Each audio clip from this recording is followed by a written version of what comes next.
빵더크인 만두는 최근 한 뉴스를 보고 개 큰 충격을 받았습니다.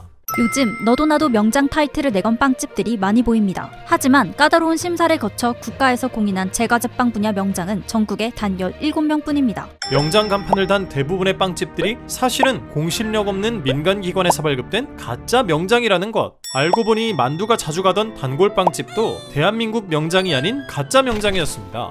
숙련기술장려법에 따라 국가가 공인한 대한민국 명장은 실력과 위상에 있어서 어나더 레벨을 자랑하는데요. 그래서 준비한 오늘의 교양만두는 나라에서 인정한 기술자들, 명장에 대한 이야기입니다.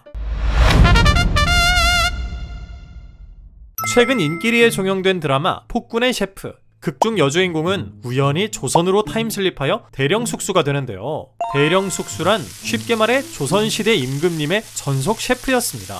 왕실 사람들의 일상적인 식사는 물론이고 의례 연회, 재래 음식 등을 총괄한 조리 명장이었죠. 하지만 드라마와는 다르게 요리사인 숙수들은 대부분 남자였는데요. 예나 지금이나 음식을 만드는 일을 고된 육체노동으로 여겼기 때문이죠. 세종실록을 보면 당시 수락관 직원의 성비는 15대 1 정도였다고 합니다. 왕실을 책임지는 주방의 셰프라니 대존머스잖아. 하지만 겉은 화려해 보일지 몰라도 대령 숙수의 삶은 무척 고달팠습니다. 워라벨? 그딴 건 꿈도 꿀 수 없었죠. 일단 하루 5끼나 되는 왕의 식사를 준비해야 했는데요. 메인 수라상인 조수라와 석수라에는 조리법과 재료가 겹치지 않도록 12첩 반상을 올려야 했습니다. 또 왕이 명하면 언제든 다과상을 대령할 수 있도록 24시간 풀 대기해야 했죠.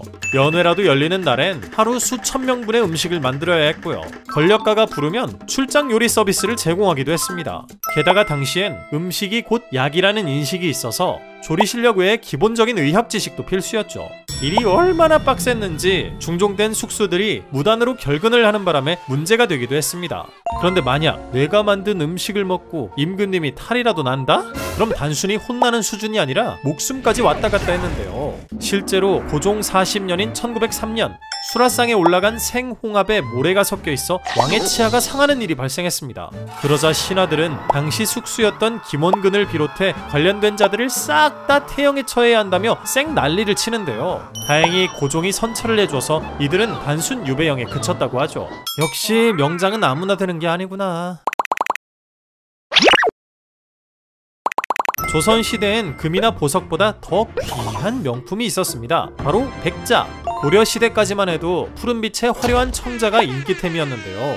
절제, 검소, 청렴이 국룰이던 조선시대엔 담백한 백자의 인기가 높아졌죠. 심지어 조선 초기에는 돈이 아무리 많아도 왕실이나 사대부 집안에서만 쓸 수 있었던 한정판 명품이었습니다. 그리고 이 명품을 만들던 장인이 바로 사기장이었죠.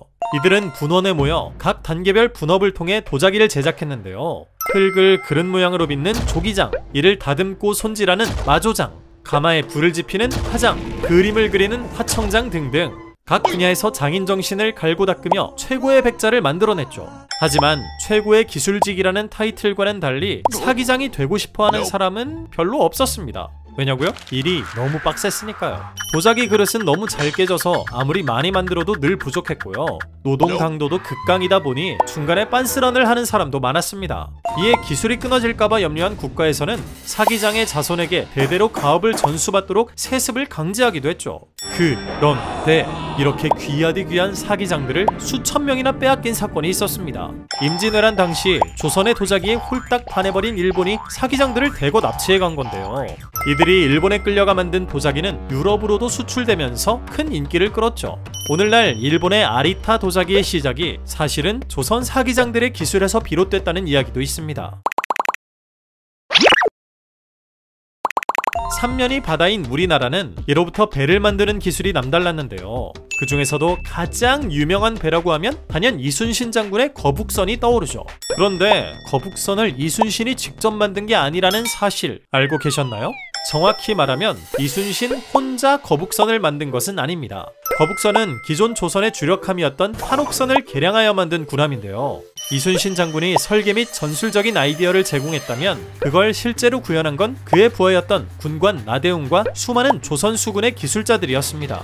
자, 그렇다면 판옥선은 어떻게 거북선으로 변신했을까요? 첫째, 거북이 등껍질 모양의 철갑 구조로 방어력 업! 적군의 화포와 화살을 막는 건 물론 적군이 함부로 배 위에 오르지 못하도록 했죠. 둘째, 뱃머리와 측면, 후방까지 사방으로 화포를 장착하여 공격력 업! 셋째, 돌격 장식으로 기세 업! 거북선은 배의 앞머리에 쇠로 된 용머리를 달았는데요. 적군의 배와 부딪힐 때 충격 흡수는 물론 적군에게 공포심을 유발하여 사기를 꺾을 수도 있었습니다. 이 모든 게 가능했던 건 조선 수군의 목수, 금속 기술자, 호술 장인들의 힘이었습니다. 이처럼 역사 속의 명장들은 어려운 환경 속에서도 국가의 문화와 기술을 지켜낸 사람들이었습니다. 따라서 현재 대한민국에서도 사라지면 안 되는 기술을 보호하고 발전시키기 위해 숙련기술인 제도를 운영하고 있는데요. 숙련기술인이란 말 그대로 산업 현장에서 탑티어 기술력을 보유한 장인들을 말합니다. 한국산업인력공단에서는 대한민국 명장, 숙련기술 전수자, 우수 숙련기술자, 이달의 기능한국인 등을 선정해 숙련기술 발전을 지원하고 있죠. 이 중에서도 최고 존엄 네임드가 바로 대한민국 명장 타이틀입니다. 산업 현장에서 15년 이상 종사해야 하고 최고 수준의 숙련 기술을 보유해야 하며 기술 발전과 숙련 기술인의 지위 향상에 크게 공헌한 사람이어야 합니다. 쉽게 말해 그냥 오래 일했다고 주는 게 아니고 경력 플러스 실력 플러스 공헌도 3박자를 다 갖춘 사람만이 명장 타이틀을 딸 수 있는 것이죠. 현재 우리나라는 38개 분야, 92개 직종에서 명장을 선정하고 있는데요. 그럼 대한민국 명장이 되면 어떤 혜택이 있을까요? 일단 대통령 명의의 증서와 휘장, 그리고 현판이 수여됩니다. 그리고 일시장려금 2천만 원이 지급되죠. 또 동일 직종에 계속 종사할 경우 매년 계속 종사 장려금을 받을 수 있습니다. 이러한 제도는 단순한 포상으로 끝나는 것이 아니라 숙련기술인의 자부심을 높이고 사회적 위상을 지켜주는 장치라고 할 수 있습니다. 최근 열린 한미 정상회담에서도 대한민국 명장의 힘이 빛을 발했는데요. 이재명 대통령이 트럼프 미국 대통령에게 선물한 금속 거북선 모형. 우리나라의 우수한 선박 기술을 상징하는 이 모형은 기계조립 분야 명장인 오정철 명장님이 제작한 작품이었죠.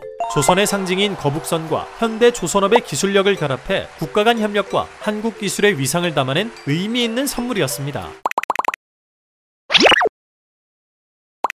이처럼 한 분야에서 명장이 된다는 건 그만큼 어렵고 값진 일입니다. 저희도 언젠가 유튜브 분야에서 명장이 될 수 있도록 열심히 달려보겠습니다. 그때까지 우리 전만이들도 함께 해주실 거죠? 이상 교양만두였습니다.